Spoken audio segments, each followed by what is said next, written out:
दोस्तों आपने केजीएफ का ये डायलॉग तो सुना ही होगा कि इस दुनिया में सबसे बड़ी योद्धा हमारी माँ होती है, जिसका बेस्ट एग्जाम्पल आज की हमारी ये फिल्म नोवेयर है। तो कहानी की शुरुआत एक शहर से होती है जहां लोग भूख प्यास से मर रहे थे और सरकार इन्हें दूसरे शहर ले जा रही थी, लेकिन सिर्फ टाटा बिरला जैसे लोगों को ही। और यही काम पिछले काफी महीनों से चल रहा है। वहीं हम एक लड़की मिया और उसके हस्बैंड निको को देखते हैं। निको अपनी पत्नी को लेकर आयरलैंड जाना चाहता है क्योंकि कुछ टाइम पहले इन्हीं की गवर्नमेंट द्वारा इनकी 2 साल की बच्ची को पॉपुलेशन कंट्रोल करने के लिए मार दिया गया था। मिया प्रेग्नेंट होती है, यानी कि वो एक बच्चे को जन्म देने वाली है। इसलिए दोनों चाहते हैं कि ये समंदर के रास्ते कंटेनर में बैठकर गैर कानूनी तरीके से अपने देश को हमेशा के लिए छोड़ दें। निको और मिया इस बात के लिए रिलैक्स थे क्योंकि अब इन्हें जल्द ही कंटेनर शिप पर चढ़ा दिया जाएगा, जिसके बाद इन्हें कोई दिक्कत नहीं होगी क्योंकि आयरलैंड में कोई भी चेकिंग नहीं होती। लेकिन जब ये दोनों कंटेनर के अंदर होते हैं तब अचानक से कंटेनर का गेट खुल जाता है और बहुत सारे लोग उस कंटेनर में घुस जाते हैं क्योंकि ये सब भी गैर कानूनी तरीके से आयरलैंड जाना चाहते थे।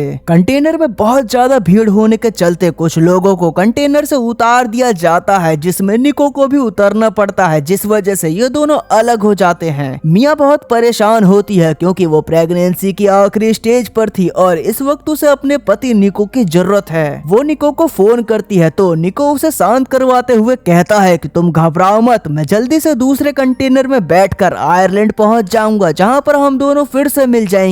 अब आगे बढ़ने पर उनके कंटेनर को चेक करने के लिए पुलिस आती है। सब रेफ्यूजीज अपने अपने सीक्रेट रूम्स में छुप जाते हैं, लेकिन पुलिस वाला कहता है कि अगर तुम बाहर नहीं आए ना तो मैं तुम सबको गोलियों से छल्ली कर दूंगा। जो सुनकर सभी की गींद फट जाती है तो वो अपनी जान बचाने के लिए बाहर आ जाते हैं। ये एक गैर कानूनी तरीका होता है तो पुलिस वाला सबको बाहर ले जाता है और गोली मारकर उन्हें समुद्र में फेंक देता है। परंतु लकीली मिया बच जाती है क्योंकि वो कंटेनर के ऊपर चढ़ गई थी। डर के मारे मिया की हालत खराब थी तो वो निको को मैसेज करती है, लेकिन निको की तरफ से कोई भी जवाब नहीं आता।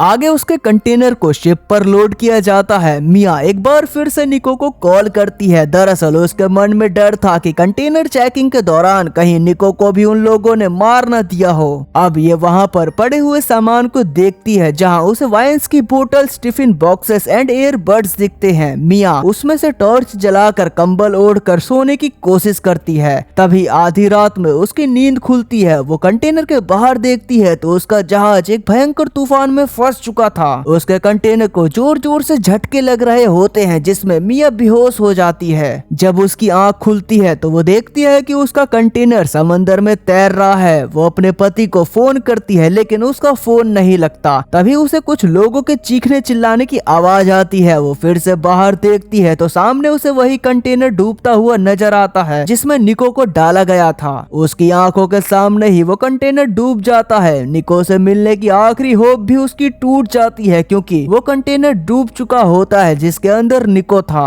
अब मिया बहुत ज्यादा परेशान हो जाती है। वो खुद को भी मारने की कोशिश करती है, लेकिन तभी उसे अपने होने वाले बच्चे का ख्याल आता है, इसलिए वो चाकू फेंक देती है और रोते रोते सो जाती है। कुछ देर बाद अचानक उसकी आंख खुलती है तो वो देखती है कि पूरे कंटेनर में पानी भर गया है, परंतु बहुत कोशिशों के बाद भी वो खुद को नहीं बचा पाती और मर जाती है। लेकिन तभी एक झटके से उसकी आंख खुलती है और उसे पता चलता है कि ये तो बस उसका एक डरावना सा सपना था।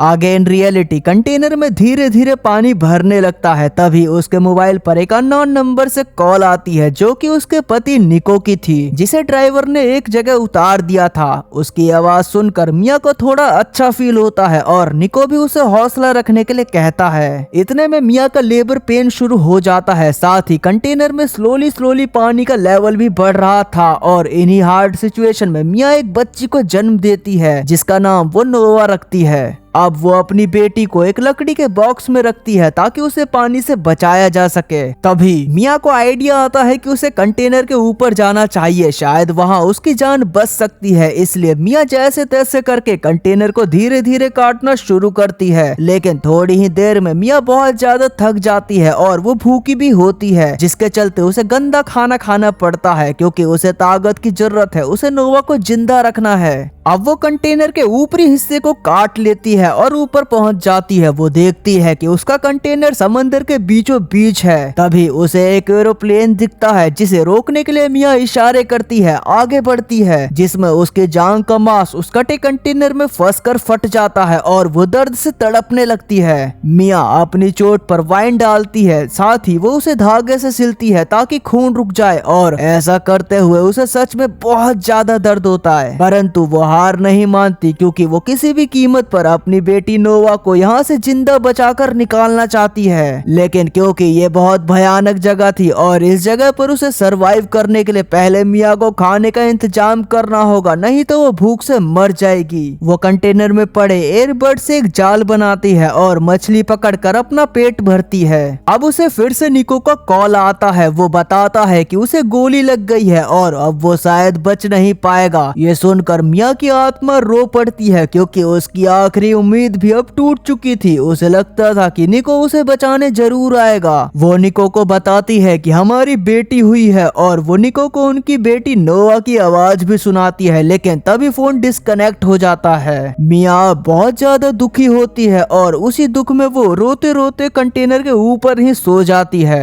अब ऐसे ही कुछ और दिन गुजरते हैं और आज मिया को इस कंटेनर पर पूरे 32 दिन बीत चुके थे। वो जानती थी कि उसे अपनी बेटी को बचाने के लिए कुछ तो करना ही होगा, इसलिए वो बचे हुए टिफिन बॉक्सों से एक छोटी सी राफ्ट बनाती है जिसमें वो नोवा को रखकर समुद्र में उसे उतार देती है क्योंकि कंटेनर में लगातार पानी भर रहा था और वो कंटेनर डूब रहा था। साथ ही मिया मछलियां भी पकड़ रही होती है। तभी उसके पास एक पक्षी आता है जिसे देखकर वो समझ जाती है कि आसपास कोई ना कोई किनारा जरूर है, लेकिन वो किनारा कितनी दूर है उसे कुछ पता नहीं होता क्योंकि ये पक्षी समंदर के ऊपर कई मीलों का रास्ता तय करके आते हैं। अब रात को एक बार फिर कंटेनर के वो होल्स जिन्हें मिया ने पहले बंद कर दिया था वो खुल जाते हैं, जिससे बड़ी तेजी से पानी कंटेनर में भरना शुरू हो जाता है। मिया अब कंटेनर के अंदर जाती है क्योंकि वहां पर उसके पहले बच्चे की फोटो थी और जब वो फोटो ले रही होती है तभी उसका पैर वहां नीचे किसी चीज में फंस जाता है। यहाँ पानी भी कंटेनर में पूरी तरह भर चुका होता है। साथ ही बाहर जो उसकी बेटी की राफ्ट थी जिसमें मिया ने नोवा को रखा था वो भी अब कंटेनर से दूर जाने लगती है। मिया खुद को वहां से किसी तरह छुड़वाती है और बाहर आती है। वो देखती है कि उसकी बेटी की राफ्ट दूर दूर तक कहीं भी नहीं होती, जिससे मिया काफी ज्यादा परेशान हो जाती है और इतने अंधेरे में तो राफ्ट को देख पाना बिल्कुल ऐसा था जैसे इलेक्शन जीतने के बाद नेताओं को गरीबों की ओर देखना।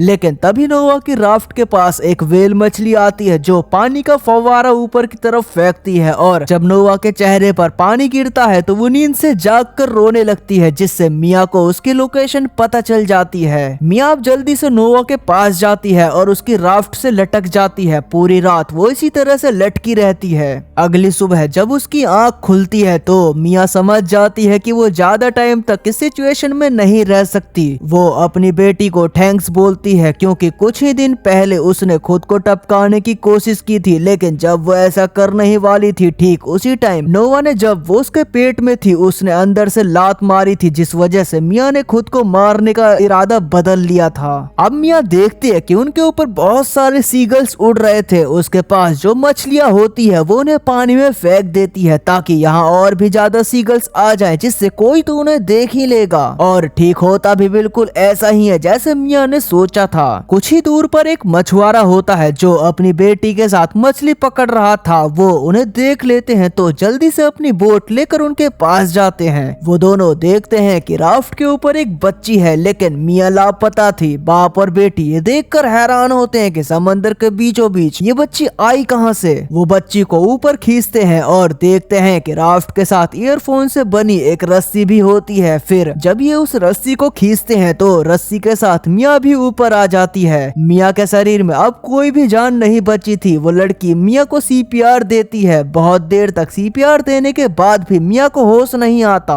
पर जब वो लड़की उसे लगातार सीपीआर देती रहती है तो मिया की बॉडी में फिर से जान आ जाती है। दरअसल काफी देर पानी में डूबे रहने के चलते मिया के फेफड़ों में पानी भर चुका था, जिससे वो सांस नहीं ले पा रही थी। खैर अब मिया सबसे पहले अपनी बेटी नोवा के पास जाती है, उसे अपने गले से लगा लेती है। वो देखती है कि यही दो वो बाप बेटी हैं जिन्होंने उसकी और उसकी बेटी की जान बचाई और उनके साथ एक छोटा बच्चा भी होता है। इसके बाद ये लोग मिया और नोवा को लेकर अपनी बोट से किनारे की तरफ जाने लगते हैं और ये किनारा आयरलैंड का होता है जहाँ पर सब कुछ ठीक था, जहाँ पर मिया और उसका पति निको हमेशा से आना चाहते थे। और इसी के साथ ये प्यारी सी कहानी भी यहीं समाप्त हो जाती है। तो दोस्तों हमने इस कहानी से क्या सीखा, यही कि don't under estimate the powers of a mother. हम चाहे कितने भी सुपर हीरोज की मूवी देख ले, लेकिन हमारी माँ से ज्यादा ताकतवर, सहनशीलता और धैर्य रखने वाला प्राणी इस दुनिया में न कभी था, न है, न होगा। एक माँ और बाप हमारे लिए जो करते हैं, अगर उनके बदले में हम उनके कदमों में दुनिया की सारी दौलत भी रख देना तो वो भी कम पड़ेगी। इसलिए अपने मम्मी पापा का सम्मान करो, उनकी बात मानो, उन्हें हमेशा खुश रखो। और हाँ, खुश मुझे भी रख सकते हो। पता है कैसे? वीडियो को लाइक शेयर करके और चैनल को सब्सक्राइब करके। मिलते हैं नेक्स्ट वीडियो में। बाय।